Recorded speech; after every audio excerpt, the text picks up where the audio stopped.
Assalamualaikum warahmatullahi wabarakatuh. Perkenalkan, nama saya Kurnia Anzarwati Ningsih dengan NPM 1811060115, jurusan Pendidikan Biologi UIN Raden Intan Lampung. Video ini ditujukan untuk memenuhi tugas mata kuliah telaah kurikulum yang diampu oleh Bapak Asep Yusuf Hamdani, SPD MSI. Di sini saya akan menjelaskan hasil observasi mengenai kurikulum di MTS Negeri 2 Bandar Lampung dan pembuatan RPP Biologi pada jenjang SMP. Sebelumnya saya akan menjelaskan profil singkat MTS Negeri 2 Bandar Lampung. MTS Negeri 2 Bandar Lampung berdiri pada tahun 1978 di bawah naungan Kementerian Agama. Pada awal berdirinya, gedung MTS Negeri 2 Bandar Lampung masih menumpang di Gedung Pendidikan Guru Agama Negeri di Pahoman. Kemudian, pada tahun 1985, MTS Negeri 2 Bandar Lampung resmi pindah dan menempati gedung sendiri di atas tanah seluas 2 hektar yang berada di Kelurahan Korpri Raya, Kecamatan Sukarame, Kota Bandar Lampung, dengan alamat Jalan Pulau Pisang nomor 20, Korpri Raya, Sukarame, Bandar Lampung.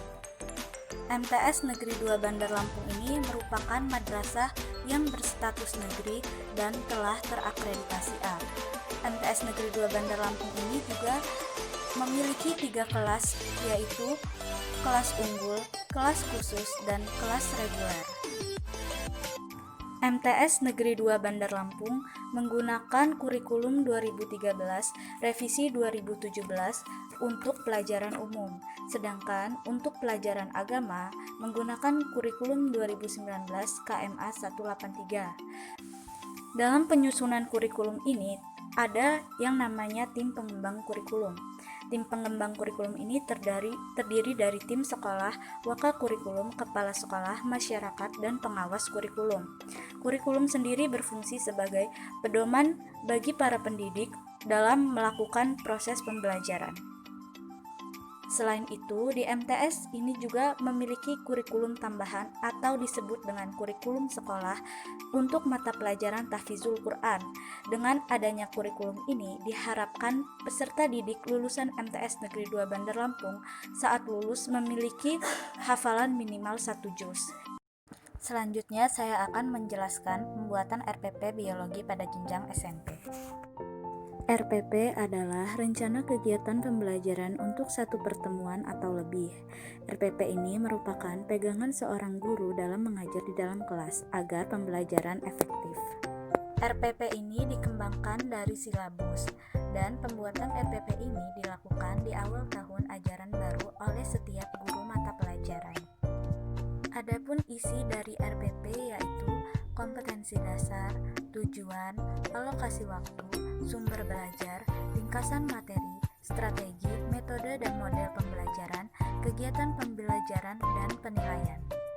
Hal-hal yang harus diperhatikan dalam penyusunan RPP yaitu memperhatikan konsep, memperhatikan tingkat kesulitan materi, memperhatikan alokasi waktu, serta pemilihan metode, media, dan strategi pembelajaran yang ingin digunakan. Berikut ini adalah contoh RPP kelas 8 semester ganjil pada materi Sistem Pencernaan pada Manusia dengan alokasi waktu 3 jam pelajaran yang dilakukan dalam satu pertemuan selama 120 menit.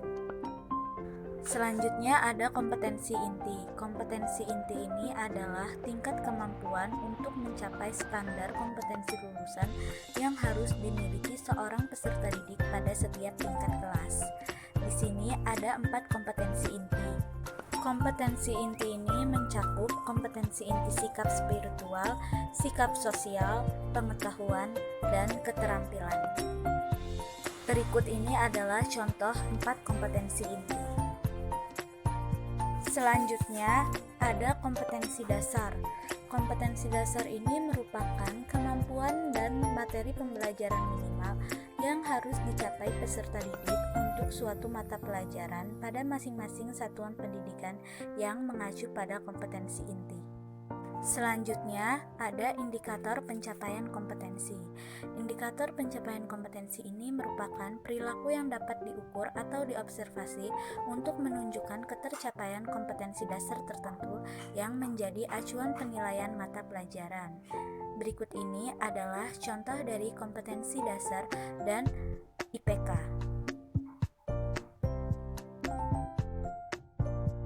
Selanjutnya ada tujuan pembelajaran. Tujuan pembelajaran ini berisi tujuan-tujuan yang ingin dicapai setelah proses pembelajaran berlangsung.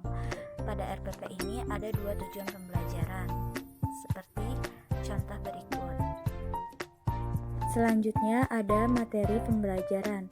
Materi pembelajaran ini berisi ringkasan materi yang akan diajarkan kepada peserta didik. Di sini adalah ringkasan materi sistem pencernaan pada manusia. Kemudian ada pendekatan, strategi, dan metode pembelajaran yang digunakan selama kegiatan pembelajaran berlangsung. Di sini menggunakan pendekatan saintifik, metode diskusi dan penugasan, serta model discovery learning. Selanjutnya yaitu kegiatan pembelajaran. Kegiatan pembelajaran ini adalah rincian kegiatan yang akan dilakukan oleh seorang guru saat melakukan proses pembelajaran di dalam kelas. Di sini menggunakan model discovery learning. Jadi, sintaks atau langkah-langkah kegiatannya ada 5. Langkah pembelajaran yang pertama ada pendahuluan. Sintaksnya yaitu stimulasi atau pemberian rangsangan. Di sini, guru memberikan persepsi dan motivasi kepada siswa. Contohnya ada di video. Selanjutnya ada kegiatan inti. Sintaks dari kegiatan inti ini ada problem statement, yaitu identifikasi masalah. Di sini guru dapat memberi kesempatan kepada peserta didik untuk mengidentifikasi masalah yang berkaitan dengan materi. Berikut ini adalah contohnya. Kemudian pada kegiatan inti juga ada data collection atau pengumpulan data. Pada tahap ini, peserta didik mengumpulkan informasi yang relevan untuk menjawab pertanyaan yang disampaikan oleh gurunya. Kemudian ada pengolahan data. Pada pengolahan data ini, guru dapat membagi siswa ke dalam beberapa kelompok untuk berdiskusi. Selanjutnya hasil diskusi didiskusikan atau disampaikan kepada teman-temannya. Yang terakhir yaitu kegiatan penutup. Pada sintaksnya yaitu menarik kesimpulan. Di sini guru mengambil kesimpulan dari hasil diskusi, dan guru juga dapat memberi penugasan kepada peserta didik untuk pertemuan selanjutnya. Alokasi waktu selama kegiatan pembelajaran dapat disesuaikan dengan keadaan. Namun di RPP ini biasanya untuk kegiatan pembuka itu durasinya 10-15 menit. Kemudian untuk kegiatan inti itu menyesuaikan, dan penutup juga menyesuaikan. Selanjutnya ada penilaian, pembelajaran remedial dan pengayaan. Di sini ada teknik penilaian dan instrumen penilaian.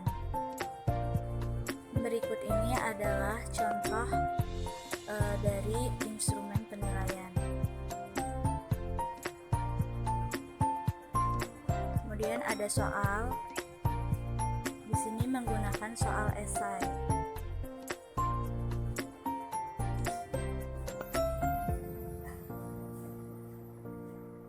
Selanjutnya ada lembar penilaian presentasi dan ada rubrik penilaian. Selanjutnya ada juga media atau alat, bahan dan sumber belajar yang akan digunakan selama kegiatan pembelajaran. Dan pada lembar terakhir yaitu lembar pengesahan, mengetahui kepala sekolah dan guru mata pelajarannya. Sekian penjelasan dari saya. Terima kasih. Wassalamualaikum warahmatullahi wabarakatuh.